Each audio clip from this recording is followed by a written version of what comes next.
హరే కృష్ణ. మనం శ్రీల ప్రభుపాదుల వారి లీలామృతం నుండి చూస్తున్నాం. పోయినసారి క్లాసులో మనం చూసాము ఎలాగైతే దేశ విభజన జరిగింది. దేశ విభజన జరిగినాక ఆ మహాత్మా గాంధీ ఏమైతే కోరుకున్నాడో అది జరగలేదన్నమాట. ఆయన శాంతి కోరుకున్నారు, కానీ దేశ విభజన సమయంలో లక్షల మంది ఆ పాకిస్తాన్ నుండి ఇండియాకి వచ్చేవాళ్ళు, ఇండియా నుండి పాకిస్తాన్కి వెళ్ళేవాళ్ళు. ఆ వాళ్ళందరూ మృత్యువాత పడ్డారన్నమాట. వాళ్ళందరినీ చంపేశారు. ఆ విధంగా హిందువులు ముస్లింల మధ్యలో ఎన్నో గొడవలు జరిగినాయి. ఆ విధంగా గాంధీ చివరి దశలో ఎంతో దుఃఖంతో ఉన్నారనమాట. నేను కోరుకున్నది ఒకటి, జరుగుతున్నది ఒకటి అని చెప్పి. ఆ సమయంలో శ్రీల ప్రభుపాదుల వారు అభయచరణప్పుడు ఆయనకి ఉత్తరం రాశారన్నమాట. మీరు ఇన్ని రోజులు ఆ చేశారు రాజకీయాలు, ఇప్పుడు కనీసం ఈ సమయంలో అయినా రాజకీయాలను వదిలిపెట్టండి, లేకపోతే మీరు అనవసరంగా చనిపోతారు. మీకు భగవంతుడు ఎంతో పేరు ప్రఖ్యాతలు ఇచ్చారు, వాటిని కొట్టుకొని మీరు, అవి తాత్కాలికమైనవి, కొన్ని రోజుల తర్వాత అవన్నీ వెళ్ళిపోతాయి. కాబట్టి మీరు ఒక గురువుని స్వీకరించి భగవద్గీత నేర్చుకోండి. రండి నా దగ్గరికి, మనం ఇద్దరం ఒక నెల రోజుల పాటు చర్చిద్దాం భగవద్గీత గురించి. ఈ భగవద్గీతని ప్రచారం చేయండి. ఈ విధంగా ప్రభుపాదులు వారు చెప్పారు, కానీ గాంధీ దానికి చదివారో లేదో కూడా తెలియదు, రిప్లై ఇవ్వలేదు. ప్రభుపాదులు వారు ఎప్పుడైతే లెటర్ రాశారో తర్వాత ఎగ్జాక్ట్ గా 52, 53 రోజులకి గాంధీని కాల్చి చంపారనమాట. తర్వాత ప్రభుపాదులు వారు గాంధీ స్మారక చిహ్నం పెడుతుంటే వాళ్ళకు కూడా రాశారనమాట. గాంధీ ఎప్పుడు భగవద్గీత తీసుకొని వెళ్ళారు, మీరు గాంధీ నిజంగా గుర్తించుకోవాలనుకుంటే మీ దగ్గర ఉన్న డబ్బునంతా భగవద్గీత ప్రచారానికి ఉపయోగించండి, రాధాకృష్ణుల మూర్తుల్ని స్థాపించండి అని వాళ్ళకి చెప్పారు. అయినా వాళ్ళు పట్టించుకోలేదు. తర్వాత అలగప్ప అని బిర్లా సౌత్ ఇండియా దక్షిణ భారతదేశం బిర్లా అంటారు ఆయన్ని. ఆయన ఈ అభయ్ చరణ్ యొక్క భగవద్గీతను ప్రింట్ చేస్తానంటారు. సరే అని మాన్యూస్క్రిప్ట్ పంపుదామని ఇంటికి వెళ్ళి చూస్తే అది కనపడదు. వాళ్ళు ఎవరో అమ్మేశారో ఏం జరిగిందో తెలియదు, అది కనపడదు అనమాట. ఆ విధంగా ఇక సరే అని చెప్పి ఆయన ఆ, లక్నోలో ఒక ఫ్యాక్టరీ ఉంటుంది, అది మూసివేయబడింది. చివరికి అలహాబాద్లో చిన్న ఫ్యాక్టరీ పెట్టుకొని అలా ఉంటూ ఉంటారు. భార్య పుట్టింటికి వెళ్తుంది, ఆయన కూడా పుట్టింటికి అత్తగారింటికి వెళ్ళి అక్కడ ఉన్న సమయంలో వాళ్ళు బయట షాప్ నుండి తీసుకొచ్చి పెడతారు. ఎందుకంటే వంట ఈరోజు వంటవాడికి ఒంట్లో బాగలేదంట, రాలేదు. వాడికి ఒంట్లో బాగలేకపోతే మనం వండుకోవాలి, అంతేగాని హోటల్ నుండి ఎలా తింటారని చెప్పి ఈమె ఇక్కడే ఉంటే ఇంకా చెడిపోయింది అని చెప్పి ఆమెని పుట్టింటి నుండి తీసుకొని వేరే ఇంట్లో తీసుకెళ్తారనమాట. ఆ విధంగా జరుగుతుంది. ఆ సమయంలో ఆ బిజినెస్ పని మీద ఈ అభయ్ చరణ్ ఝాన్సీ వెళ్తారనమాట. ఝాన్సీ వెళ్తే ఆయన రాసిన కొన్ని back to God head magazine అని చెప్పాను కదా, దాన్ని ఒక మిస్టర్ దుబే అనే ఆయన చదివారు. ఇవన్నీ చదివి ఆయన ఒక క్లాస్ ఏర్పాటు చేస్తారనమాట గీతాభవన్లో. ఆ, అభయ్ శరణ్ గారు మీరు వచ్చి క్లాస్ ఇవ్వండి ఇక్కడ ఝాన్సీలో ఆ, భగవద్గీత మీద అని. సరే అని చెప్పి ఈయన క్లాస్ ఇస్తారన్నమాట. ఆ క్లాసుకి అక్కడ ఆయుర్వేద కాలేజీ ఉంటుంది. ఆయుర్వేద కాలేజీ నుండి ఎంతో మంది, 100 మందికి పైగా స్టూడెంట్స్ వస్తారు. వాళ్ళందరూ వచ్చి ఈ భగవద్గీత క్లాస్ వింటారు. అండ్ అప్పటికి ఆయన వయసు 56 సంవత్సరాలు. 1896లో పుట్టారు. ఇది 1952, 56 సంవత్సరాల వయసు. ఆల్మోస్ట్ రిటైర్ అయ్యే వయసు అన్నమాట. రిటైర్ అయ్యే వయసులో ఆయన అయినా సరే బిజినెస్ చేస్తున్నారు. ఆ బిజినెస్ పని మీదే ఝాన్సీ వెళ్ళి, ఈ ఝాన్సీ అనేది ఉత్తరప్రదేశ్ లో వస్తుంది. అక్కడ క్లాస్ ఇచ్చారు. ఆడ ఈ ఆయుర్వేద కాలేజీ వాళ్ళందరూ విన్నారు.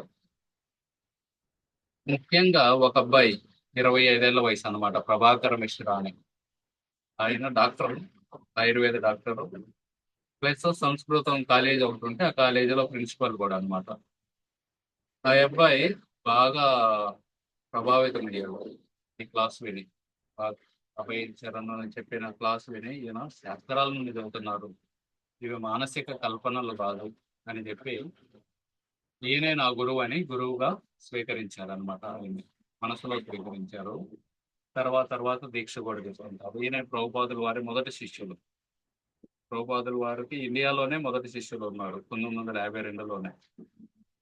ఇంకా ఆ క్లాసులో ఎంతో మంది వచ్చారనమాట. డాక్టర్ మల్లిక్ అని, డాక్టర్ సిద్ధి, రామ్ చరణ్ మిత్ర అని, ఆయనకి స్టీలు సామాన్లు షాప్ ఉంటుంది. వీళ్ళందరూ అటెండ్ అయ్యి వాళ్ళందరికి నచ్చింది ఈ క్లాసు. నచ్చి వాళ్ళందరూ వాళ్ళ భార్యలతో వెళ్ళి ఆయన్ని మళ్ళీ మళ్ళీ రావాలండి మీరు ఝాన్సీకి, మళ్ళీ మళ్ళీ. ఝాన్సీ ప్రజలే కొంచెం పుణ్యాత్ములు అన్నమాట. వాళ్ళకి ఈ భక్తి వీటి మీద కొంచెం ఎక్కువ శ్రద్ధ ఉంటుంది. ఒక్కొక్క ఊర్లో ఒక్కొక్క మూడు ఉంటుంది. ఒక్కొక్క ఊర్లో బాగా భక్తి చేసే వాళ్ళు ఉంటారు. ఒక్కొక్క ఊర్లో పేకాట ఆడుకుంటూ, ఆ తగాదాలు ఆడుకుంటూ అలా ఉంటారు. సో ఈ ఝాన్సీ అనే ఊరు కొంచెం పుణ్యాత్ములు ఉన్న ఊరు అనమాట. సో వాళ్ళందరూ ఈయన మళ్ళీ రండి మళ్ళీ రండి అని బతిమలాడతారు. సరే అని చెప్పి ఈయన అలహాబాద్ తిరిగి వెళ్తారు. తిరిగి వెళ్ళినా కానీ ఝాన్సీ గుర్తొస్తూ ఉంటుంది అన్నమాట. ఝాన్సీలో ఎందు ఇంత బాగా వింటున్నారు నేను చెప్పేది, ఇప్పటి వరకు ఆ విధంగా విన్న వాళ్ళు దొరకలేదు. సో అక్కడే వెళ్ళి ఏదైనా ఒక సొసైటీ పెడితే బాగుంటుంది. భక్తులు అందరూ, ఈ కలియుగంలో శక్తి అనేది మనకి ఆ, సంఘం నుండి వస్తుంది అనమాట, సాంగత్యం ఉంది. ఎందుకంటే మనం సొంతగా ఒంటరిగా ఉంటే కలియుగంలో శక్తి ఉండదు. ఆ, మనం 10 మంది కలిసి జపం చేసుకునే దానికి, మన ఇంట్లో మనం జపం చేసుకునే దానికి చాలా తేడా ఉంటుంది అన్నమాట. సో ఎందుకని ఈ కలియుగంలో మళ్ళీ మళ్ళీ చెప్పేది సాంగత్యం సాంగత్యం. అందరూ ఆ, ఎవరైతే కొంచెం కొంచెం భక్తులు ఉన్నారో వాళ్ళు కూడా దగ్గరకు వచ్చి అందరూ ఒక చాటుకు వచ్చి చేసుకుంటే అది చాలా ఫలితం ఇస్తుంది. సో అటువంటి ఒక సొసైటీ పెట్టాలి. ఎందుకంటే ఆ సమయంలో లీగ్ ఆఫ్ నేషన్స్ అని ఒకటి ఉండేది ప్రపంచంలో. ఇప్పుడు యునైటెడ్ నేషన్స్ అంటాం కదా, ఐక్యరాజ్య సమితి. అలా లీగ్ ఆఫ్ నేషన్స్ అని ఒకటి ఉండేది. వాళ్ళు ఏంటంటే వేరు వేరు దేశాల మధ్యలో యుద్ధాలు జరగకుండా ఈ విధంగా ప్రయత్నిస్తూ ఉంటారు అనమాట. ఇప్పుడు కూడా ఐక్యరాజ్య సమితి అదే చేయాలి. కానీ ఏ విధంగా ఇప్పుడు మనకి రష్యాకి ఉక్రెయిన్కి మధ్యలో యుద్ధం జరుగుతుంది ఎన్నో సంవత్సరాల నుండి. కానీ ఐక్యరాజ్య సమితి దాన్ని ఆపలేకపోయింది, శాంతి ఐక్యత అనేది తీసుకురాలేకపోయింది.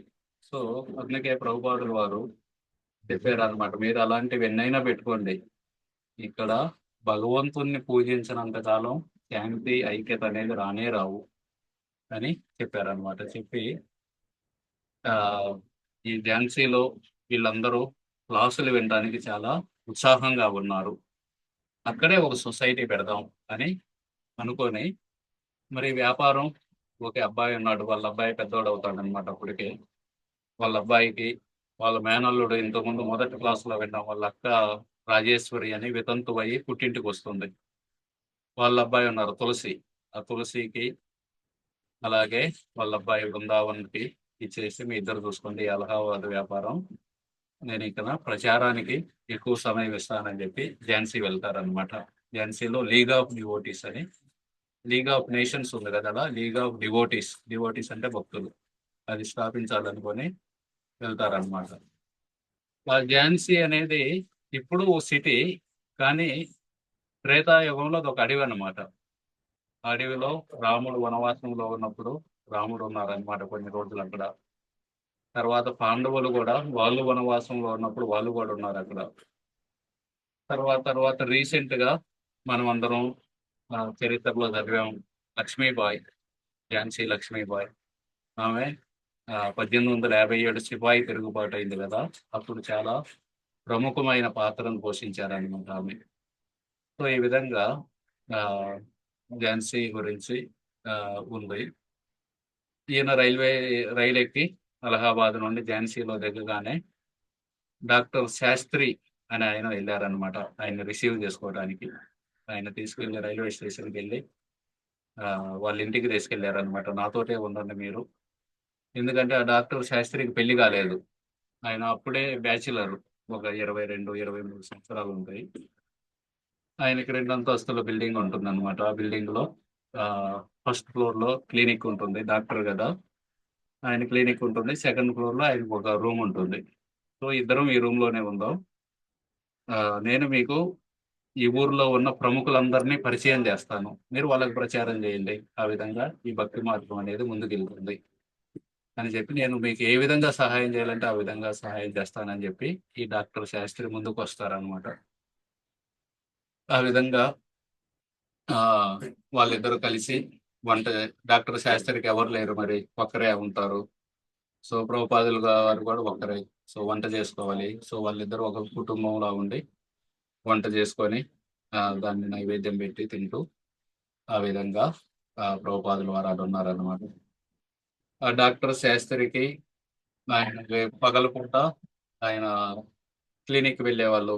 క్లినిక్ వెళ్ళి ఆయన మందులు అవన్నీ రాసిస్తుంటే ప్రభుపాదుల వారు ఈ అభయ చరణ్ కూడా అక్కడే కూర్చొని ఆ పేషెంట్స్‌కి ఇదంతా భక్తి మార్గం గురించి భగవద్గీత, భాగవతులు ఇవన్నీ చెబుతూ ఉండేవారనమాట. ఆ విధంగా ఆయన క్లినిక్‌లోనే ప్రచారం మొదలుపెట్టారు. డాక్టర్ శాస్త్రికి తర్వాత ప్రభుపాదులు వారి శిష్యులు అడిగారనమాట. మీరు మా గురువు గారితో ఉన్నారు గదా! ఆయన ఎలా ఉండేవారు అని. ఆ డాక్టర్ శాస్త్రి చెప్పిందేంటంటే ఆయనెప్పుడూ అంటూ ఉండేవారనమాట. ఈ భౌతికత అంటే మెటీరియలిజం.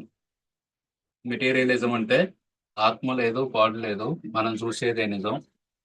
ఇదే ఈ శరీరాన్ని చూస్తున్నాం. మనం ఈ శరీరం అంతే. ఆత్మ లేదు, ఏం లేదు.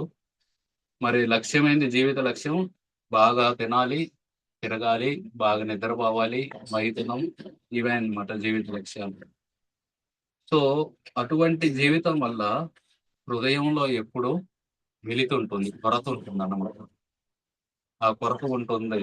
దానివల్ల ఈ జనాలందరూ బాధపడుతున్నారు. వాళ్ళని ఎలాగో ఒకలాగా రక్షించాలి మనం అని ఆయనెప్పుడూ ఆలోచిస్తూ ఉండేవారు అని చెప్పారనమాట. అలాగే నిరంతరం ప్రచారం చేస్తుండేవాళ్ళు. సమయం వృధా చేయకుండా ఎప్పుడు ఎవరు కనిపించినా వాళ్ళకి క్లినిక్‌లో కూర్చొని ప్రచారం చేసేవాళ్ళు. తర్వాత రాత్రి పూట డాక్టర్ శాస్త్రికి ఒక్కోసారి రాత్రంతా చెప్పేవారంట. ఆయన ఒక్కోసారి నేను నిద్రపోవాలి, నన్నొదిలేయండి అని చెప్పేవాళ్ళంట. ఆ విధంగా ఆహ్, రాత్రంతా చర్చించేవారనమాట. భక్తి మార్గం గురించి, వీటి గురించి. ఆ విధంగా ప్రభుపాదుల వారు ఝాన్సీలో ప్రచారం చేశారు. అక్కడ ఉన్న జనాలు కూడా చాలా ఉత్సాహంగా స్వీకరించారనమాట. మొదటిసారి ఆయనకి సక్సెస్ దొరికింది. ఆహ్, అంటే అన్ని చోట్ల సక్సెస్సే ఉంది. ఇంతకుముందు కూడా మఠాలు అవి పెట్టారు. అలహాబాద్‌లో, బాంబేలో. కాకపోతే ఇట్లా ఒక కమ్యూనిటీని బిల్డ్ చేయలేదనమాట. ఇట్లా ఒక డివోటీస్‌ని తయారు చేయలేదు. ఆ సమయంలో ఝాన్సీలో గీతా మందిర్, సాధనా మందిర్ ఇలా వేరు వేరు మందిరాలుంటాయి. వాటన్నిటిలో ఆహ్, ఒకరోజు గీతా మందిర్‌లో క్లాస్, ఇంకో రోజు సాధనా మందిర్‌లో, ఇంకో చోట ఆస్తిక సమాజం, థియలాజికల్ సొసైటీ అని ఉండేది. వాళ్ళ దగ్గర క్లాసులు, ఇలా క్లాసులు ఇస్తూ ఉన్నారు. ఇందాక చెప్పాను కదా! రామ్ మిత్ర. ఆ రామ్ మిత్ర ఇయన్నీ పేర్లు గుర్తుపెట్టుకోండి. చివర్లో ప్రశ్నలుంటాయి. అలాగే ఒక 4, 5 క్లాసులు అయిపోయినాక ఆ 4, 5 క్లాసుల మీద క్విజ్ ఉంటుంది. మన నరసింహస్వామి దాని మీద కూడా క్విజ్ జరిగింది. బాంబే భక్తులందరూ అటెండ్ అయ్యారు. వాళ్ళందరూ బాగా రాశారు. ఆశ్చర్యకరం ఏందంటే గ్రామాల్లో ఉన్నవాళ్ళు అటెండ్ కాలేదు. ఇది క్లాస్ అయిపోయినాక వాళ్ళకి మళ్ళీ ఇంకోసారి నిర్వహిస్తాం. దాని వివరాలు చెబుతాము. ఈ అబ్బాయి ఆహ్, వాళ్ళక్కడ బకెట్లు, స్టీల్ బకెట్లు, ప్లేట్లు, గ్లాసులు, చెంచాలు ఇవన్నీ ఉంటాయి గదా! వాటన్నిటి మధ్యలో కూర్చొని కస్టమర్స్ వస్తారు గదా షాప్‌కి. వాళ్ళందరూ కొంచెం సేపు ఉంటారు గదా! ఆ స్టీల్ వాటి మీద పేర్లు రాపిచ్చుకోవడానికి, లేకపోతే ఇయన్నిటికి. ఆ సమయంలో వాళ్ళకి భగవంతుడి గురించి, భాగవతం గురించి, గీత గురించి ఇవన్నీ చెబుతూ ఉండేవారనమాట. ఆహ్, రామ్ మిత్రాకి స్టీల్ షాప్ ఉంది. ప్లస్ ఆయనకి ఒక ఆవు ఉండేదనమాట. నల్లటి ఆవు. ఆయన చెప్పేవారనమాట.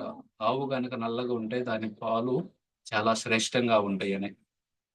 ఆయనకు తెలుసు ఈ అభయ్ చరణ్ రోజు పాలు తాగుతాడని. సో, అందుకని చెప్పి రోజు ఆ నల్ల ఆవు యొక్క పాలు తీసుకొచ్చి ఈ అభయ్ చరణ్‌కి ఇచ్చేవారనమాట. సేవలాగా ఈయన పాపం భక్తి గురించి ప్రచారం చేస్తున్నారు. ఏదో ఒకటి నా తరపు నుండి సేవ. ఈ అభయ్ చరణ్ కూడా ఆయన్ని మీరు వచ్చి ఈ పక్కన చుట్టుపక్కల ఝాన్సీ అనేది అంత పెద్ద సిటీ కాదనమాట. ఇది ఒక చిన్న టౌన్. ఇప్పుడు కూడా చిన్నదే, అప్పట్లో ఇంకా చిన్నది. సో ఝాన్సీలోనే కాకుండా చుట్టుపక్కల ఉన్న పల్లెటూళ్ళలో కూడా ప్రభుపాదుల వారు ప్రచారం చేసేవాళ్ళు. వెళ్ళి అక్కడ పల్లెటూళ్ళలో నగర సంకీర్తన చేసి తిరిగి వచ్చేవాళ్ళు. ఈ రామ్ మిత్ర అని అడిగేవారు అనమాట, మీరు కూడా రండి అంటే ఈయనేమో, నేను వస్తే షాప్ లో ఎవరు కూర్చుంటారు, స్టీల్ షాప్ మాది, కాబట్టి నేను రాలేను అని తిరస్కరించేవారు అనమాట. ఆ విధంగా ఎంతో మంది మల్లిక్, సిద్ధి, రామ్ మిత్ర వీళ్ళందరూ పరిచయం అయ్యారు ప్రభుపాదుల వారికి. వీరందరూ ఆయన సత్సంగ కార్యక్రమాలు అటెండ్ అయ్యేవాళ్ళు. ఒకరోజు ఆ మల్లిక్, రాధేలాల్ మల్లిక్ తోటి పొద్దున్నే మార్నింగ్ వాక్ వెళ్ళి ఝాన్సీలో తిరుగుతూ ఉన్నారనమాట. ఆ తిరుగుతూ ఉన్న సమయంలో ఆయనకి ఒక బిల్డింగ్ కనబడింది. ఆ బిల్డింగ్ పేరు భారతీయ భవన్. ఆ భారతీయ భవన్ అనే బిల్డింగ్ చూసి లోపలికి వెళ్ళారనమాట. కాంపౌండ్ లోకి అన్ని చెట్లు ఉన్నాయి, బాగా విశాలమైన ప్రదేశం. అక్కడ మెయిన్ బిల్డింగ్ రాధా స్మారక, రాధా మెమోరియల్, అంటే రాధా స్మారక చిహ్నం. ఎప్పుడో ఒక వైష్ణవుడు ఉండేవాళ్ళు అనమాట, ఆయన పేరు రాధాబాయి. ఆ రాధాబాయి ఆయన శరీరం వదిలేసి వెళ్ళిపోయినాక ఆయన జ్ఞాపకార్థం, ఆయన స్మృత్యార్థం అది పెట్టారనమాట ఈ భారతీయ భవన్ అనేది. పెట్టి ఆ రాధా స్మారక చిహ్నం ఒకటి కట్టి దాని చుట్టూ చాలా బిల్డింగులు కూడా కట్టారు, రూములు, హాల్లు ఇవన్నీ. సో ఆ ఒక హాల్ దగ్గర ఈ మహామంత్రం ఉందన్నమాట. మనం హరే కృష్ణ అని ఉంటాం కదా, అది హరే రామ మొదట్లో రాసి హరే రామ హరే రామ రామ రామ హరే హరే హరే కృష్ణ హరే కృష్ణ కృష్ణ కృష్ణ హరే హరే అని చెక్కబడి ఉందన్నమాట. ఆ జోడంలోనే 50 చరణం, ఈ ప్లేస్ నాకు కావాల్సిందే, చూడు ఆల్రెడీ మహామంత్రం కూడా ఇక్కడ ఉంది, భగవంతుడే నా కోసం అరేంజ్ చేశారు, ఈ ప్లేస్ చాలా ప్రచారానికి చాలా ఉపయోగపడుతుంది. ఆ విధంగా గొప్ప భక్తులు ఎప్పుడు ఏది చూసినా సరే ఇది ఎలా భగవంతుడి సేవలో ఉపయోగించవచ్చు, ఇది ఎలా మనం ప్రచారానికి ఉపయోగించవచ్చు, ఈ విధంగా ఆలోచిస్తుంటారు అనమాట. అందుకే ప్రభుపాదుల వారు ఒకసారి శాన్ ఫ్రాన్సిస్కోలో ఫస్ట్ ఫ్లోర్ లో నుంచొని చూస్తున్నారు అనమాట. మనకి కొన్ని లారీలు వస్తాయి చూడండి, వెనకాల ఫ్లాట్ గా ఉంటాయి. కొన్ని లారీలు ఏమో వెనకాల అన్ని వేస్తాం, కొన్ని ఫ్లాట్ గా ఉంటాయి. ఆ లారీ చూసి, ఓ ఈ లారీని మనం రథం చేయొచ్చు జగన్నాథ్ బలదేవ్ సుభద్రాకి. సో ఆ విధంగా ఎప్పుడు అదే ఆలోచనలో ఉంటారన్నమాట. మనం ఏదన్నా చూసామనుకోండి, ఇది మనకి మన ఇంట్లో బాగా ఉపయోగపడుతుంది కదా, ఈ విధంగా ఆలోచిస్తాం.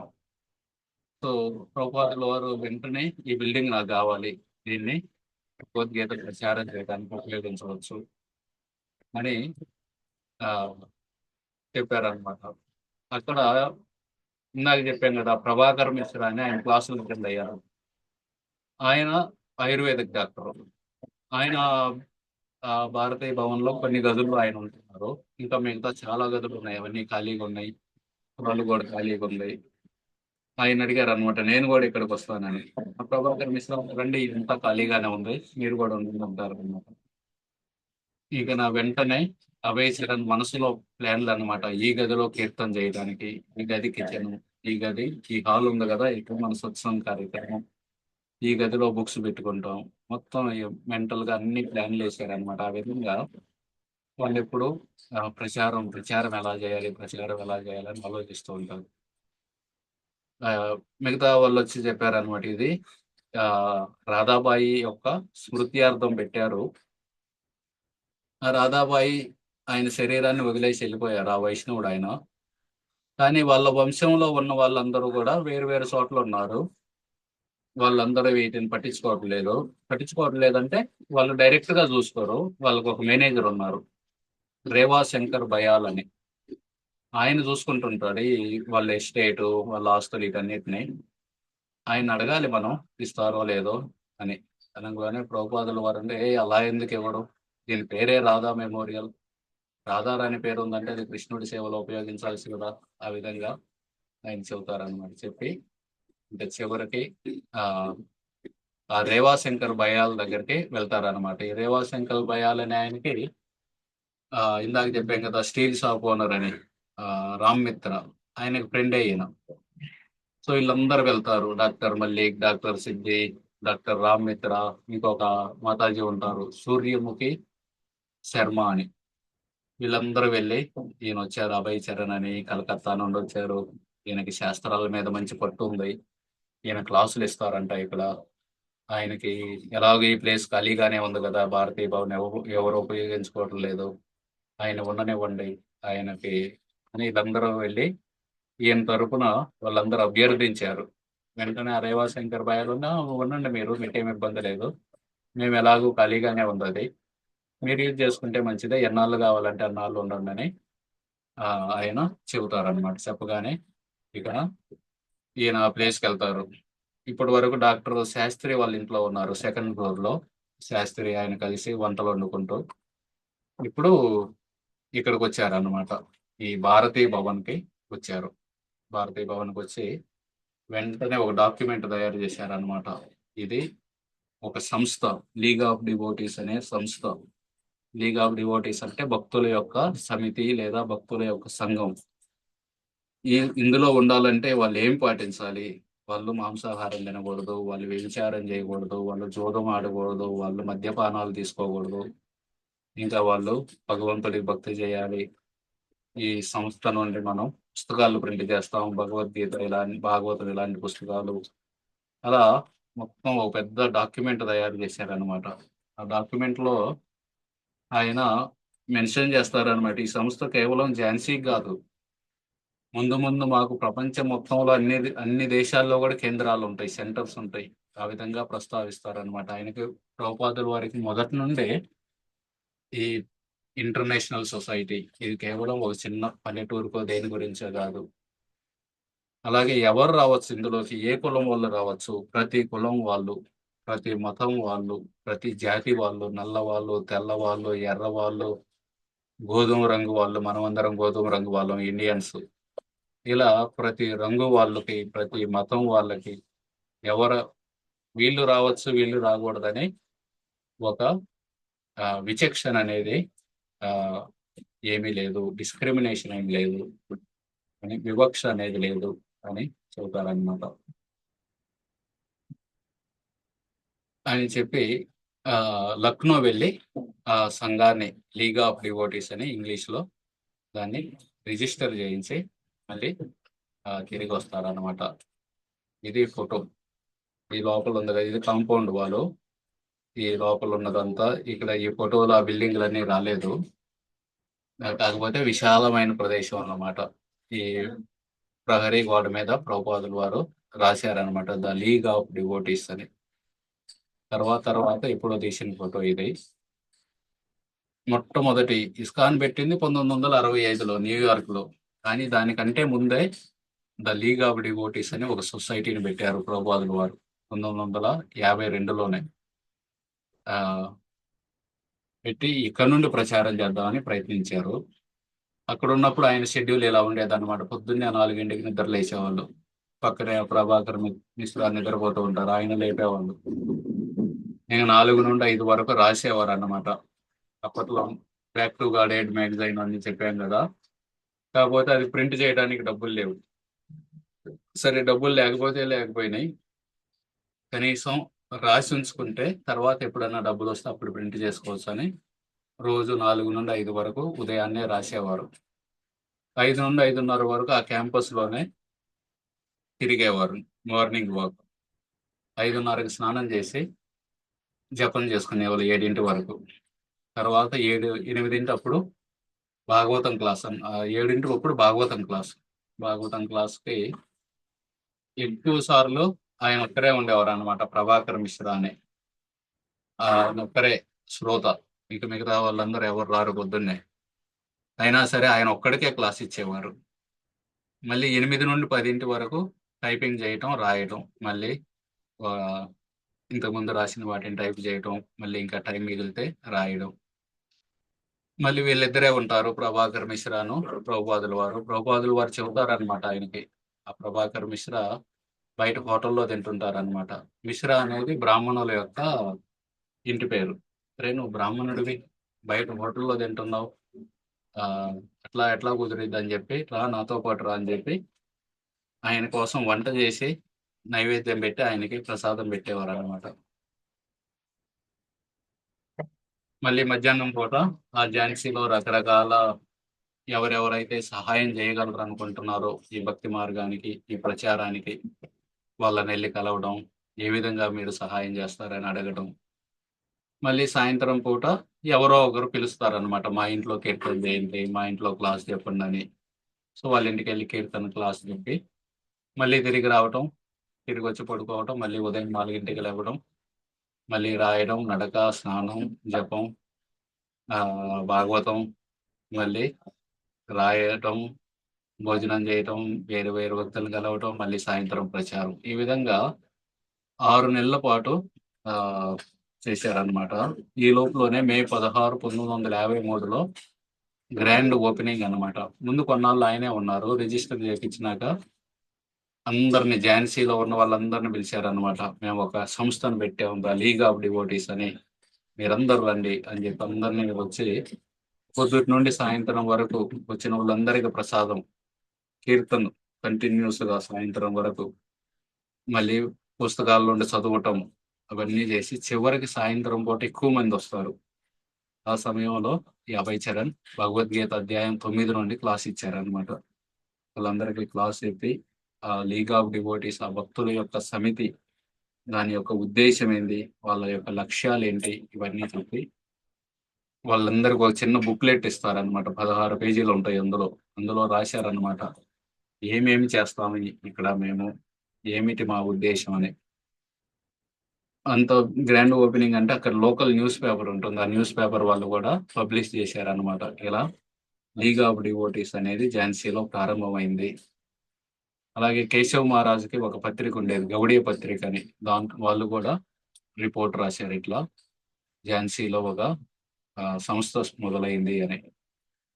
అలా 6 నెలల పాటు కేవలం ఇదే రొటీన్ షెడ్యూల్. ప్రచారం ప్రచారం మొత్తం మర్చిపోయారు. కలకత్తా ఉంది, భార్య ఉంది, పిల్లలు ఉన్నారు, మొత్తం మర్చిపోయారు అనమాట. ఈ విధంగా పూర్తిగా ప్రచారం చేస్తూ చేస్తూ ఉన్న సమయంలో సడన్ గా ఒకరోజు ఒక టెలిగ్రామ్ వచ్చింది. ఆ టెలిగ్రామ్ లో ఏమని రాస్తుందంటే, అలహాబాద్ లో మన ఫ్యాక్టరీ ఉంది కదా, ఆ ఫ్యాక్టరీలో పనిచేసే వాళ్ళే ఆ ఫ్యాక్టరీలో ఉన్న వస్తువులన్నీ దొంగతనం చేసుకొని వెళ్ళిపోయారు. ఆడున్న కెమికల్స్, మెషిన్స్, డబ్బు మొత్తం దొంగతనం చేసుకొని వెళ్ళిపోయారు. ఇప్పుడు అక్కడ ఏమీ లేదు. మనకి 7,000 రూపాయల నష్టం వచ్చింది. అప్పట్లో 7,000 అంటే చాలా నష్టం. అది చదివారన్నమాట ఈయన. ఒక్కసారిగా 6 నెలల తర్వాత అన్ని గుర్తొచ్చినాయి. బిజినెస్, పిల్లలు, భార్య, అవన్నీ గుర్తొచ్చి ఇక వాళ్ళు అయినా సరే ఆయన గుర్తు చేసుకున్నారు అనమాట. భగవంతుడు భాగవతంలో వస్తుందన్నమాట 10వ స్కందంలో. భగవంతుడు ఎప్పుడైనా ఎవరికైనా విశేష కృప చూపిస్తే మనం ఏమనుకుంటాం, మనకి డబ్బు దొరికితే భగవంతుడి కృప వల్ల దొరికింది, మనకి పిల్లలు పుడితే భగవంతుడి కృప వల్ల పిల్లలు పుట్టారు, ఏదన్నా స్థలాలు ఏదన్నా కొనుక్కుంటే కూడా భగవంతుడి కృప అనుకుంటాం. కానీ భగవంతుడు విశేష కృప దొరికితే ఒక్కోసారి ఆయన మొత్తం లాగేసుకుంటారనమాట ఆ భక్తుడి నుండి. ఆయన ఆస్తిని, ఆయన పరపతిని, ఆయన ఉన్న పోస్ట్ని మొత్తం లాగేసుకొని చివరి కుటుంబ సభ్యులు కూడా చీకొట్టే విధంగా తయారై ఆ పరిస్థితుల్లో నువ్వే నాకు శరణం అని పూర్తిగా ఉన్న స్థాయికి తీసుకొస్తారనమాట. సో ఆయన ఆ శ్లోకాన్ని గుర్తు చేసుకొని అక్కడే ఉంటున్నారు, వెళ్ళలేదు అయినా సరే అలహాబాద్కి. ఇప్పుడు వాళ్ళ అబ్బాయి వచ్చారు, బృందావన్ చంద్ర వచ్చి, నాన్న మీరు తిరిగి రావాలి, మొత్తం మన అలహాబాద్ ఆఫీస్ అయితే మొత్తం దొంగలు ఎత్తుకెళ్ళిపోయారు, అదేం లేదు, కనీసం కలకత్తాలో మళ్ళీ బిజినెస్ స్టార్ట్ చేద్దాం, మన కుటుంబం నడవాలి కదా అని రమ్మంటారన్నమాట. కానీ ఏం చెబుతారన్నమాట, ఇంకా నేను రాను బిజినెస్ చేయడానికి, నువ్వే చూసుకో, నువ్వు కూడా వెళ్ళొద్దు అసలు, నువ్వు కూడా ఇక్కడే ఉండు నాతో పాటు ఉండి నాకు సహాయం చేయి, ప్రచారం చేస్తున్నాను, నేను ఇవన్నీ రాస్తూ ఉంటాను, టైప్ కొట్టడానికి, ప్రింటింగ్ చేయడానికి, ఇట్లా ఎవరో ఒకరు సహాయం కావాలి నాకు, నువ్వు ఇక్కడే ఉండంటారనమాట. కానీ ఆ బృందావన్ చంద్ర ఆయనకి మనసు ఉండదు అక్కడ. ఆయన లేదు నేను వెళ్తున్నానని ఆయన కలకత్తా వెళ్ళిపోతారు. తర్వాత కొన్ని రోజులకి ఇందాక చెప్పాం కదా, ప్రభాకర్ మిశ్రా ఆయుర్వేద డాక్టర్, ఆయనతో పాటే ఈ భారతీయ భవన్ లో ఉంటున్నారు ఈయన. ఆయన కోసం వండి పెడుతున్నారు, ఇవన్నీ చేస్తున్నారు. ఆ ప్రభాకర్ మిశ్రాకి దీక్ష ఇస్తారనమాట. దీక్ష ఇచ్చి ఆయన పేరు మారుస్తారు. ప్రభాకర్ మిశ్రాని ఆచార్య ప్రభాకర్ అని పేరిస్తారు. పేరిచ్చి ఆయనకి చెబుతాడు అనమాట, నువ్వు కూడా బిజినెస్ ఇవన్నీ మానేయి, నాతో పాటు రా, ఇద్దరం కలిసి ప్రీచింగ్ చేద్దాం, ప్రచారం చేద్దాం, ఫుల్ టైం సేవ్ చేయి అంటారు. కానీ ఆయన లేదు లేదు, నా వల్ల కాదు, నేను కాలేజీకి వెళ్ళి చూసుకోవాలి, నా ప్రొఫెసర్ని నేను, అలాగే డాక్టర్ని, ఇవన్నీ చూసుకోవాలి ఆయన చెబుతారనమాట. తర్వాత ప్రభుపాదులు వారి శిష్యులు ఆయన అడిగారు అనమాట, ప్రభాకర్ అని, మీరు మా గురువు గారితో ఉన్నారు కదా, మీ అనుభవం చెప్పండి. ఆయన చెప్పారనమాట, నేను ఒకప్పుడు హోటల్లో తినేవాడిని, బ్రాహ్మణ్ అయి పుట్టాను కానీ హోటల్లో తినేవాడిని. ఆ సమయంలో ఈ అభయ శరణ్ వచ్చి నన్ను హోటల్ తిని మానిపించి నా కోసం వండి నైవేద్యం పెట్టి ఇచ్చేవారు. ఆ విధంగా ప్రసాదం తీసుకునే అవకాశం ఇచ్చారు నాకు. అలాగే నన్ను కేశహీనంగా మారమనుకుంటే గుండు కొట్టుకోమన్నారు అన్నమాట. నేను సరే అని చెప్పి గుండు కొట్టుకొని కాలేజీకి వెళ్తే క్లాసులు చదవడానికి పిల్లలందరూ ఎగతాళి చేస్తుంటారు. మళ్ళీ వచ్చి అభయ శరణ్ చెబుతారు అనమాట, మీరు ఇట్లా అన్నారు కానీ వాళ్ళందరూ ఎగతాళి చేస్తున్నారు, వీళ్ళందరూ ఉండి ప్రభుపాదుల వారిని, సరే నువ్వు కొంచెం జుట్టు పెంచుకొని చెబుతాడు ఆయనకి.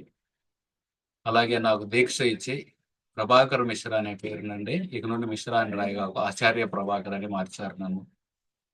అలాగే ఆయన పల్లెటూళ్ళలో నగర సంకీర్తన చేయడానికి వెళ్ళేటప్పుడు నేను కూడా వెళ్ళేవాడిని. ఇవన్నీ వివరాలు ఆ ప్రభాకర్ మిశ్రా ప్రభుపాదుల వారి శిష్యులకి తర్వాత తర్వాత చెప్పారనమాట. ఆ విధంగా పల్లెటూళ్ళలో నగర సంకీర్తన చేసేవారు. ఝాన్సీలో కూడా ప్రతిరోజు సాయంత్రం నగర సంకీర్తన. మనం సంవత్సరానికి ఒకసారి చేస్తాం మన ఊళ్ళలో, ఇలా ప్రతిరోజు అన్నమాట. ప్రతిరోజు సాయంత్రం నగర సంకీర్తనకి వెళ్ళేవాళ్ళు. ఆ ఆ బజార్లో ఒకరు, ఈ బజార్లో ఒకరు, అందరు కలిసి చివరికి ఆ భారతీయ భవన్ దగ్గరకు వచ్చేదలిపే 50 మంది తయారవుతారనమాట. ఆ 50 మందికి క్లాస్ చెప్పేవారు. ఆ విధంగా గ్రామాల్లో బోధించేవాళ్ళు. గ్రామాల్లో పాపం వాళ్ళ రైతులందరూ పొదులంతా పొలం పని చేసి వచ్చి వాళ్ళకి ఇవన్నీ ఈ ఫిలాసఫీ చెబితే అర్థమయ్యేది కాదనమాట. ఏం చెబుతున్నారు అని అనుకునేవారు అనమాట. ఎందుకంటే వాళ్ళంతా శ్రమించి శ్రమించి వచ్చి కూర్చున్నారు. కూర్చొని ఇదంతా వింటూ ఉంటే నిద్ర వచ్చేది వాళ్ళకి. ఆ సమయంలో ఈయన సరే వీళ్ళకి కీర్తన చేపిద్దాం, కీర్తన ద్వారా కూడా పరిపూర్ణత వస్తుంది, వాళ్ళకి అర్థం కాకపోవచ్చు క్లాసు, కానీ ఒట్టి కీర్తన చేసినా జపం చేసినా సరే వాళ్ళకి ముక్తి దొరుకుతుంది అని చెప్పి వాళ్ళకి కీర్తన చేయించేవారు అనమాట పల్లెటూళ్ళలో. ప్రభుపాదుల వారు ఎంత ఆ ఈ ప్రచారానికి అంటే అప్పట్లో న్యూస్ పేపర్ యాడ్ ఇచ్చారనమాట. ఎడ్యుకేషనల్ ప్రాజెక్ట్ అని చెప్పి న్యూస్ పేపర్లో అడ్వర్టైజ్మెంట్, మనం కూడా చిన్న ఇప్పుడు కూడా వస్తాయి కదా, కావాలను ఒక టైపిస్ట్ కావాలి, వాళ్ళకి బిఎస్సి చేసి ఉండాలి, వాళ్ళకి ఎంత జీతం ఇస్తాం, ఇవన్నీ రాసి ఉంటాయి కదా, అడ్వర్టైజ్మెంట్లో వస్తాయి. ఆ విధంగా ఆ న్యూస్ పేపర్లో 40 మంది ట్రైనీస్ కావాలి నాకు. వారి మరి వాళ్ళకి ఏం కావాలి, అర్హత ఏందండి అంటే వాళ్ళు బ్రాహ్మణులుగా మారాలనే కోరిక ఉండాలి వాళ్ళకి. మరి వాళ్ళు ఏం పని చేయాలి, వాళ్ళు బ్రాహ్మణులుగా మారిన తర్వాత వాళ్ళు వెళ్ళి భగవద్గీతను బోధించాలి అందరికీ. మరి వాళ్ళకి ఏమన్నా ఫెసిలిటీస్ ఉంటాయంటే వచ్చిన ప్రతి ఒక్కరికి ఫ్రీ అకామిడేషన్, అంటే వాళ్ళు ఉండటానికి ఏమి కట్టే పని లేదు, వాళ్ళకి ఫ్రీ భోజనం, భోజనం వసతి కల్పిస్తాం. వాళ్ళు రావాలి, బ్రాహ్మణులుగా మారాలి, వెళ్ళి భగవద్గీత ప్రచారం చేయండి. మాకు ఇలాగా 40 పోస్టులు ఖాళీగా ఉన్నాయని ఆ న్యూస్ పేపర్లో అడ్వర్టైజ్మెంట్ ఇప్పించారనమాట. ఎవరు రాలేదు, కానీ ప్రభుపాదుల వారికి ఆ విధంగా ఫైర్ అనమాట, టీచింగ్, ప్రచారం చేయాలి ప్రచారం చేయాలని.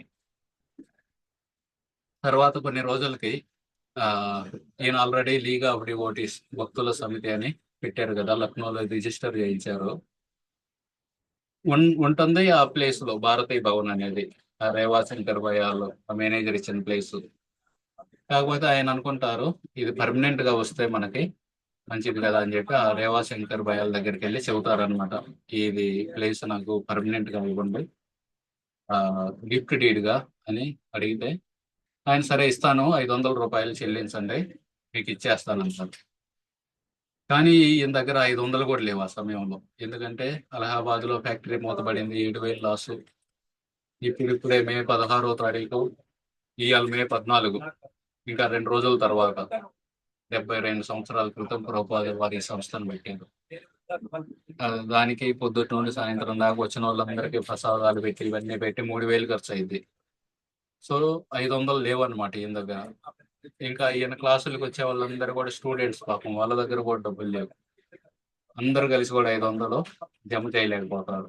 జమ చేయలేక ఇక సరే అని చెప్పి, సర్లే ఈయన కూడా మరి ఒత్తిడి చేయట్లేదు కదా, ఆ తర్వాత ఎప్పుడో ఇద్దాంలే అని ఊరుకుంటారు. కొన్ని రోజులకి ఆయన మా రేవాశంకర్ భయాలు మళ్ళీ చెబుతాడు అనమాట, మీరు 5,000 రూపాయలు కట్టాలి, 5,000 రూపాయలు కడితే అప్పుడు మీకు ఇస్తాము ఇది అని. ఆయన 500 లేవంటే ఇప్పుడు 5,000 ఎక్కడి నుండి తేవాలి అని చెప్పి, సర్లే మనల్ని ఖాళీ చేయమంటలేదు కదా, ఉందాం ఇక్కడే అని ఉంటూ ఉంటారు అనమాట. ఉండి కొన్ని రోజులకి సరే 1954లో ఆయన అనుకుంటారు అనమాట, సరే కలకత్తా వెళ్ళి ఆ బిజినెస్ ఉంది కదా, ఆ బిజినెస్ కొంత చేసి ఈ 5,000 సంపాదించి తిరిగి వస్తాను, తిరిగి వచ్చి దీన్ని పొందామని కలకత్తా వెళ్తారు. కలకత్తా వెళ్ళి డైరెక్ట్గా ఇంటికి వెళ్ళకుండా వాళ్ళ గురు సోదరులు ఉంటారు కదా, గాడ్ బ్రదర్స్, వాళ్ళతో పాటు కొన్ని రోజులు ఉంటారనమాట. గౌడీ సంఘం అని వాళ్ళు ఒక మఠం పెట్టుకొని ఉంటారు. ఆ మఠంలో కొన్ని రోజులు ఉండి తర్వాత ఇంటికి వెళ్తారనమాట. ఇంటికి వెళ్ళి అక్కడ కూడా ప్రచారం చేయాలంటారు, కానీ భార్యకి ఏమీ ఇష్టం ఉండదు ప్రచారం మీద. భక్తురాలే ఆమె, భక్తి చేస్తుంది ఆమె. కాకపోతే మన భక్తి మనం చేసుకోవాలి, వేరే వాళ్ళకి చెప్పటం ఎందుకు. చాలా మందికి ఇండియన్స్ కి ఇది ఉంటుంది అనమాట, సిగ్గు అనమాట. వాళ్ళకి వీళ్ళకి చెప్పటం ఎందుకు, మనం ఏదో గొప్ప భక్తులం అని, మన భక్తి మనం చేసుకుంటే సరిపోయింది కదా అని అనుకుంటారు అనమాట. ప్లస్ ఆమెకి టీ అలవాటు ఉండిద్ది. ప్రభుపాదుల వారు వాళ్ళ ఇంటికి వచ్చిన ఫ్రెండ్స్ కి వీళ్ళందరూ క్లాస్ చెబుతూ ఉంటారు. ఆమె రాధారాణి దత్త పైన ఫస్ట్ ఫ్లోర్ లో టీ తాగుతూ కూర్చుంటారు అనమాట, ఆమె వాళ్ళ పిల్లలు. ఇక ప్రభుపాదుల వారికి నచ్చదనమాట, మనం వైష్ణవులు టీ తాగకూడదు, నువ్వు ఎందుకు టీ తాగుతున్నావు, మానేయి మానేయి మానేయి అని చెప్పి చెప్పి చెప్పి ఆయనకి అలిసిపోయి, ఇప్పుడు 57 ఆయనకి 57 వయసులో ఇక చివరికి అడుగుతారనమాట, నువ్వు ఇప్పుడన్నా మారవా, నీకు టీ కావాలా లేకపోతే నేను కావాలా, ఒకటి ఎంచుకో అని చెబుతారనమాట. ఆమె ఈయనేదో సరదాగా అడిగారు అనుకొని, నాకు టీయే కావాలంటుంది ఆమె. సరే అని చెప్పి ఆయనకి ఇసుగొస్తుంది అనమాట, ఈమె ఎప్పటికి మారదా అని. దాని తర్వాత ఇంకొక తప్పు చేసిద్ది అనమాట ఆమె. ఒకరోజు డబ్బులు ఏమి లేకపోతే ఈ అభయ్ చరణ్ యొక్క భాగవతం పుస్తకం తీసుకెళ్ళి ఈ పాత పేపర్లలో ఉంటారు కదా, వాళ్ళకి అమ్మేసి దాంతో టీ అని బిస్కెట్లు కొనుక్కొని వస్తుంది అనమాట. తర్వాత కొంతసేపటికి అభయ్ చరణ్ వచ్చి వెతుకుతూ ఉంటారు అనమాట, నా భాగవతం బుక్ ఏది, భాగవతం ఏదంటే ఈయన చెబుతారనమాట, అది అమ్మేశానని. ఇంకా ఈయనకి ఆ ఈ గృహస్థ జీవితం, నా గృహస్థ జీవితం చివరికి వచ్చింది, ఇక్కడ నేను ఉండలేను ఇంట్లో వెళ్ళి. ఇక్కడ ఆల్రెడీ గురువు గారు మళ్ళీ మళ్ళీ వచ్చి చెబుతున్నారు, సన్యాసం తీసుకొని కళ్ళలో. సరే ఇదే సరైన సమయమేమో అని అనుకుంటూ ఉంటారన్నమాట. అనుకొని తర్వాత చెబుతారన్నమాట ప్రభుపాదుల వారు, ఆ విధంగా నేను డిసైడ్ అయిపోయాను, ఇంటికి గృహస్థాశ్రమం నుండి వానప్రస్థకు వెళ్ళాలి, ఇన్నాళ్ళు ఉన్నాను ఇంట్లో, ఇకన వదిలేయాలి ఇంటిని. కాకపోతే 5గురు పిల్లల్లో అందరికి పెళ్లిళ్ళు కాలేదు. నేను అందరికి పెళ్లిళ్ళు చేద్దాం అనుకున్నాను, కానీ వాళ్ళలో కొంతమంది ఇప్పుడే కాదు నేను తర్వాత చేసుకుంటామన్నారు. ఇంకా సరే, ఒకవేళ నేనే చనిపోయాను అనుకోండి, మరి వాళ్ళ పెళ్లిళ్ళు ఎవరు చేస్తారు, ఎవరొకరు దేవుడే చేసుకుంటారని వదిలేస్తారు. సో అదే విధంగా ఇప్పుడు నేను చనిపోయాను అనుకోండి అని అనుకొని ఆయన మనసులో ఆ ఇంటి నుండి బయటకు వచ్చేస్తారు అనమాట. వాళ్ళందరూ పెద్దగా పట్టించుకోరు అనమాట. నేను ఎప్పుడూ ఇంటి బయటికి వెళ్తూ ఉంటారు, తిరిగి వస్తూ ఉంటారు. ఇప్పుడు దాకా ఝాన్సీలో 6 నెలల నుండి ఇప్పుడు వచ్చారు, వాళ్ళందరూ పెద్దగా పట్టించుకోరు. కానీ ఈయనకు తెలుసు అనమాట, ఇదే చివరిసారి వెళ్ళడం, మళ్ళీ తిరిగి రావడం అనేది లేదు, ఇంకెళ్ళలేదు, అదే లాస్ట్ అన్నమాట. సరే అని ఆ నుండి ఇంటిని వదిలిపెట్టేశారు. ఇంటిని వదిలిపెట్టి జారుగ్రామ్ అని కలకత్తాకు దగ్గరలో ఒక వాళ్ళ గురువు సోదరులు, వాళ్ళ గాడ్ బ్రదర్స్ యొక్క మఠం ఉంటుంది. ఆ మఠానికి వెళ్ళి అక్కడ దామోదర మహారాజు, పరమహంస మహారాజు వాళ్ళందరూ ఉంటారన్నమాట. వాళ్ళందరూ ఆయన్ని ఆహ్వానిస్తారు, రండి రండి అని. అక్కడే కేవలం రోజంతా జపం చేసుకుంటూ కొన్ని రోజులు ఉన్నారన్నమాట. కొన్ని రోజులుండి మళ్ళీ ఝాన్సీకి వెళ్ళాలి. ఝాన్సీకి వెళ్ళాలంటే 5,000 కావాలి. ఎందుకంటే ఆ స్థలాన్ని కొనుక్కోవాలి. కానీ డబ్బు లేదు. ఇంటికాడ పరిస్థితి కూడా అలాగే ఉంది.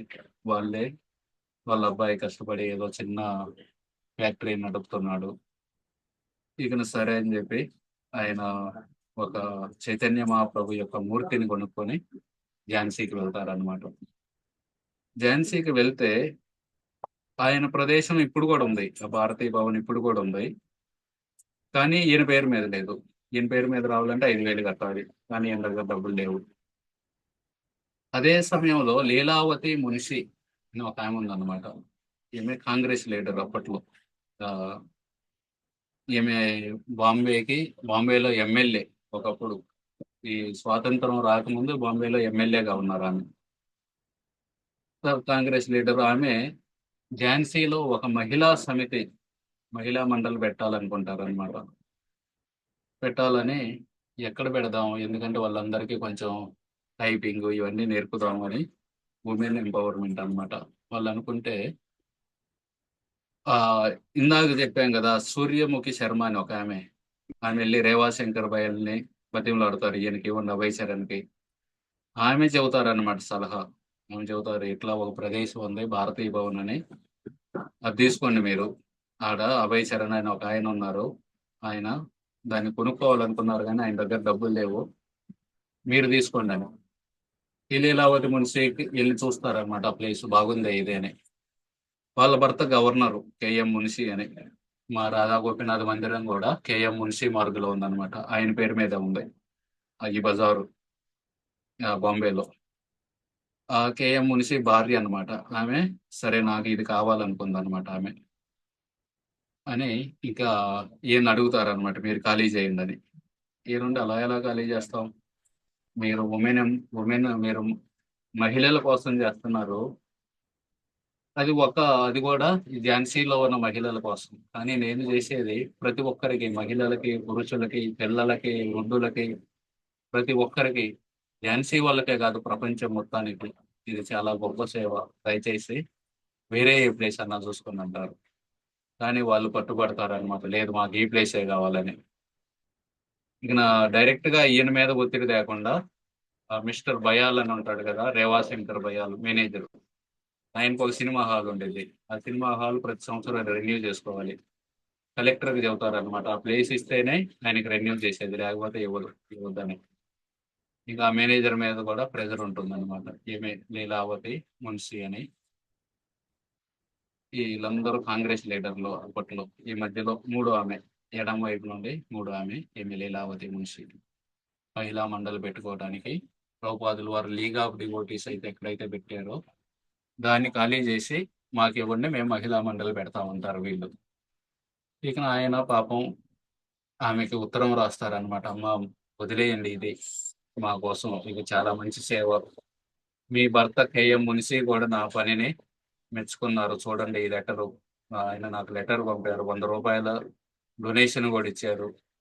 కాబట్టి దయచేసి వదిలేయండి అని ఆయన చేసిన పనులన్నీ రాస్తారనమాట. నేను మొదటిసారి ఝాన్సీ అక్టోబర్లో వచ్చాను, ఆడ క్లాసులు ఇచ్చాను గీతా మందిర్లో. తర్వాత ప్రభాకర్ మిశ్రాతో పరిచయం అయింది. ఈ విధంగా రేవా శంకర్ భయాలు నాకు ఇచ్చారు. నేను లీగ్ ఆఫ్ డివోటీస్ ని లక్నోలో రిజిస్టర్ చేయించాను. ఇవన్నీ రాస్తారనమాట. ఆ, అయినా సరే ఆమె, మీరు డబ్బు లేదు కదా మీ దగ్గర 5,000 రూపాయలు, కాబట్టి మీకు ఎందుకు ఇది, మీరు వదిలేయండి మేము తీసుకుంటాం కదా అంటుంటారు అనమాట. సరే ఇట్లా లాభం లేదని భక్తి సారంగ మహారాజ్ అని ఉంటారు, వాళ్ళ గురు సోదరుడు, గాడ్ బ్రదర్. ఆయన దగ్గరికి వెళ్ళి అడుగుతారు అనమాట, సరే నేను చేయలేకపోతున్నాను, కనీసం మీరు తీసుకోండి, ప్రచారానికి బాగా ఉపయోగపడుతుంది అది అని. భక్తి సారంగ మహారాజు నాకు ఇష్టం లేదంటారు అక్కడ, అదేదో చిన్న ఊరు, అక్కడ నేను చేయను అంటారు. దామోదర్ మహారాజుని అడుగుతారు, ఆయన నాకు ఇష్టం లేదంటారు. చివరికి కేశవ మహారాజుని అడుగుతారు. కేశవ మహారాజు సరే నేను వస్తానని చెప్పి కొంతమంది శిష్యులను తీసుకొని వచ్చి ఝాన్సీలో ఉండి కొన్ని రోజులు కీర్తన్ ప్రచారం అవన్నీ చేసి ఆ మేనేజర్ని అడుగుతారనమాట కలుద్దామని. ఆయన ఛానల్లో, ఎందుకంటే ఆ మేనేజర్కి భయం అన్నమాట, సినిమా హాల్ ఉంది దానికి రెన్యూ కాదని, ఆ మున్సి భార్యకి ఇవ్వాలని ఆయన. సరే, చివరికి మీటింగ్ పెడతారు. మీటింగ్ పెట్టి మీటింగ్లో ఆయన రకరకాల షరతులు పెడతారనమాట. నేను మీకు ఇస్తాను ఇది, కానీ మీరు ఈ ప్రోగ్రాములే చేయాలి, ఇలాంటివే చేయాలి, అవి చేయకూడదు, ఇవి చేయకూడదు అని షరతులు పెడతారు. ఇవన్నీ చూసి కేశవ మహారాజు ఎందుకు ఈ తలకాయ నొప్పి అని చెప్పి ఆయన వెళ్ళిపోతారు మథురాకి. ఇక ఈ అభయ్ చరణ్కి మిగతా వాళ్ళందరూ అడుగుతారనమాట, మీరు కోర్టులో కేసేయండి, మీరే గెలుస్తారు అని. యాక్చువల్గా గెలిచే వాళ్ళే, కానీ ఆయనకి ఇష్టం ఉండదు అనమాట. ఎందుకు అనవసరంగా మా గూడు సోదరులు కూడా గౌడీ మఠం కోసం కోర్టులో కేసులు వేసుకొని కొట్టుకొని ప్రచారాన్ని పక్కన పెట్టేశారు. మనం ప్రచారం చేయాలి. సో ఆయనకి ఈ వాద్యాలు ఇవన్నీ ఇష్టం లేదన్నమాట. ఈయన భక్తి సారంగ మహారాజు. ఈయన అడుగుతారనమాట, ఆ ఝాన్సీలో మతాన్ని మీరు తీసుకోమని. ఈయనకి ఇష్టం లేదు. ఈయన కేశవ మహారాజు, ఈయన్ని అడిగారు ఝాన్సీలో మతం మీరు తీసుకోండి అంటే ఈయన ఒప్పుకొని వచ్చారు పాపం. కానీ ఆ రేవా శంకర్ భయాలు పెట్టిన షరతులు అవన్నీ విని ఆ వద్దని చెప్పి మథురా వెళ్ళి మథురాలో మఠాన్ని ప్రారంభించారన్నమాట. ఇక చివరికి అభయ్ చరణ్ ఝాన్సీ తోటి నాకు ఇందు ఆ, అయిపోయింది అని ఢిల్లీ వెళ్ళిపోతారనమాట. ఆ సమయంలో అందరూ ఆయనకు సంబంధించిన ఎవరైతే డివోటీస్ ఉన్నారో వాళ్ళందరూ బాధపడతారనమాట. అయ్యో పాపం, ఆ సార్ ఏమి మీరేం బాధపడద్దు, మీకు లెటర్స్ ఇవన్నీ రాస్తూ ఉంటానని చెప్పి అభయ్ చరణ్ ఝాన్సీని వదిలిపెట్టి వెళ్తారనమాట. ఆ విధంగా ఇస్కాన్ పెట్టక ముందే 1953లోనే లీగ్ ఆఫ్ డివోటీస్ అని పెట్టారనమాట ప్రభుపాదుల వారు, అభయ్ చరణ్. కాకపోతే అది సక్సెస్ కాలేదు, డబ్బు లేదు ఆ సమయంలో. ఆ విధంగా ఝాన్సీ యొక్క ఎపిసోడ్ అనమాట. ప్రభుపాదుల వారు తపన ప్రచారం చేయాలని తపనలో ఈ ఝాన్సీ యొక్క ఎపిసోడ్ ని చూసాం మనం.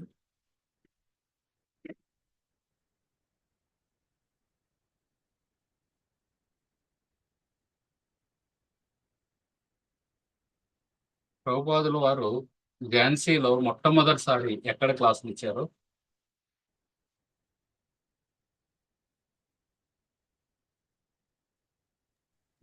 గీతా భవన్. వెరీ గుడ్, గీతా భవన్ లో క్లాసులు ఇచ్చారనమాట మొదటిసారి. మిస్టర్ దుబే అని ఆయన క్లాసులు పెడితే ఒక కాలేజీ నుండి చాలా మంది స్టూడెంట్స్ వచ్చి అటెండ్ అయ్యారు. ఏం కాలేజ్ అది? భారత్ కాలేజ్. ఆయుర్వేద కాలేజ్ నుండి ఒక 100 మంది వచ్చి అటెండ్ అయ్యారనమాట.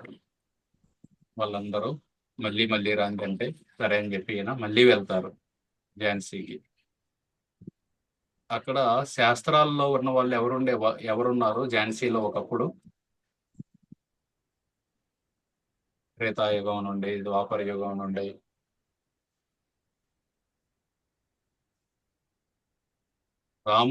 రాముడు వనవాసంలో ఉన్నప్పుడు ఉన్నారనమాట. అప్పట్లో అడవి అది, అక్కడ ఉన్నారు ఝాన్సీలో కొన్నాళ్ళు. తర్వాత పాండవులు కూడా ఉన్నారు. ఒక ఆమె స్వాతంత్ర పోరాటం చేశారు ఝాన్సీ నుండి. ఆమె ఎవరు? బ్రిటిష్ వాళ్ళతోటి.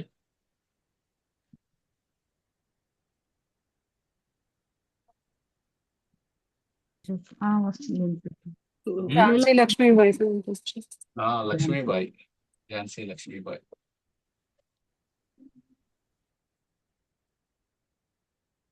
ప్రభుపాదుల వారు ఝాన్సీలో వెళ్ళినప్పుడు మొదట ఎవరింట్లో ఉన్నారు?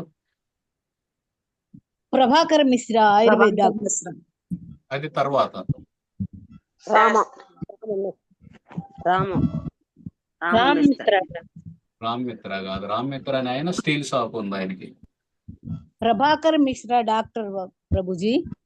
ఆయనతోటి తర్వాత ఉన్నారు ఫస్ట్ శాస్త్రి గారని శాస్త్రి తోటి, డాక్టర్ శాస్త్రి అని. ఆయనకి 2 అంతస్తుల బిల్డింగ్ ఉంటుంది. మొదటి అంతస్తులో క్లినిక్ ఉండేది, పై అంతస్తులో వాళ్ళిద్దరూ వండుకుంటూ ఉండేవారు. ఆయన చెప్పేవారు అనమాట, రాత్రి అంతా నాకు ప్రచారం చేసేవాళ్ళు, నేను నిద్రపోవాలని ఒక్కోసారి ఆయన వేడుకునేవాడిని. ఆ విధంగా డాక్టర్ శాస్త్రితో ఉంటారు. తర్వాత రామ్ మిత్ర అని ఆయన స్టీల్ షాప్ ఆయన. తర్వాత ఈ బిల్డింగ్ అని చూస్తారు. ఆ బిల్డింగ్ పేరేంది? భారతీ భవన్. భారతీ భవన్. ఆ భారతీ భవన్ చూసి దాంట్లోకి వెళ్తారు. అందులో ప్రభాకర్ మిశ్రా ఆల్రెడీ ఉంటారు. ఆయన ప్రభుపాదుల వారిద్దరూ కలిసి ఉండేవారు. ఆ భారతీ భవన్ యొక్క మేనేజర్ పేరేంది? శంకర్ ఆ, దయాల్. దేవా రేవా. శంకర్ దయాల్. రేవా కదా, రేవా రేవా REVA. రేవా శంకర్ బయాల్. రేవా శంకర్ బయాల్. ఆయన మీరు వాడుకోండి అని చెబుతారు. అప్పుడు అక్కడ ఒక సొసైటీ పెడతారు. ఆ సొసైటీ పేరేంది? The League of Devotees లీగలాం గురించి కి devotees. The league of devotees. ఇప్పుడు దాని పేరు ఇస్కాను. మొదటి యాక్చువల్ గా లీగ్ ఆఫ్ డివోటీస్. ఆ విధంగా లీగ్ ఆఫ్ డివోటీస్ మొదలయ్యి 6 నెలల పాటు ప్రచారం చేశారు. 6 నెలల తర్వాత ఉత్తరం వచ్చింది. ఉత్తరంలో ఏం రాసింది? స్టీల్ ఫ్యాక్టరీ మూత వేశారని. మూత వేయలేదు. దొంగలు దొంగలు దోసుకుపోయారు. దోచుకుపోయారు. ఎంత నష్టం వచ్చింది? 7,000. 7,000 రూపాయల నష్టం వచ్చింది. అయినా సరే ఆయన తిరిగి వెళ్ళలేదు. వాళ్ళ అబ్బాయి వచ్చి చెప్పినా సరే తిరిగి వెళ్ళలేదు. ఇంకా వాళ్ళ అబ్బాయిని నువ్వు కూడా నాతో ఉండి ప్రచారం చేయని చెప్పారు. కానీ వాళ్ళ అబ్బాయి వెళ్ళిపోతారు. ప్రభాకర్ మిశ్రాకి దీక్ష ఇచ్చి పేరు ఏ విధంగా మార్చారు? ఆచార్య మిశ్రా. ఆచార్య ప్రభాకర్. ఆచార్య ప్రభాకర్ అనే మొదటి శిష్యుడు అన్నమాట ఆయన.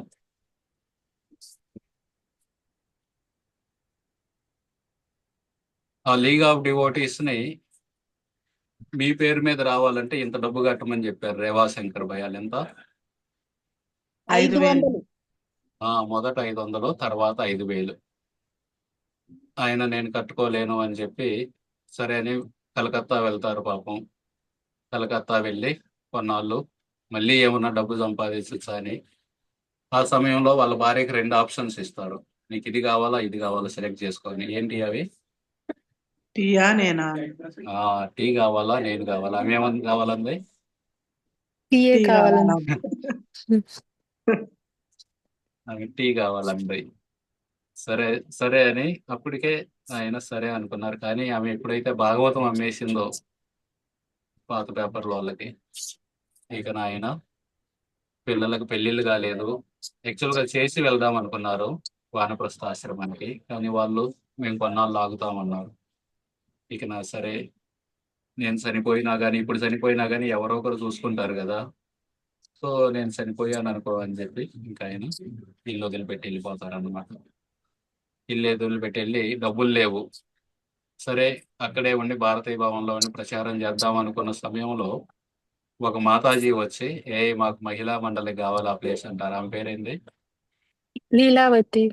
లీలాశ్రీనా? లీలావతి మిశ్రా. మిశ్రా కాదు, మున్షి. లీలావతి మున్షి కాంగ్రెస్ లీడర్ అన్నమాట ఆమె.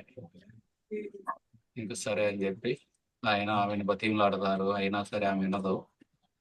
చివరికి ఒక మహారాజు ఒప్పుకుంటారు, నేను తీసుకుంటాను ఆ ప్లేస్ అని. ఆ మహారాజు పేరేంది? కేశవ్ మహారాజ్. కేశవ్ మహారాజు ఒప్పుకుంటారు. కానీ రేవా శంకర్ బయాలు రకరకాల కండిషన్స్ పెడతారు. అవన్నీ చూసి ఆయన మథురా వెళ్ళిపోతారు. సరే అని చెప్పి 50 చరణ్ కూడా వదిలేసి ఝాన్సీని కన్నీటి వేడుకోలు చెప్పి ఢిల్లీ వెళ్తారు అన్నమాట. ఆ విధంగా ఝాన్సీలో ప్రచారం చేయడానికి లీగ్ ఆఫ్ డివోటీస్ పెట్టి ప్రయత్నించారు. కానీ అది ఫెయిల్ అయిందనమాట.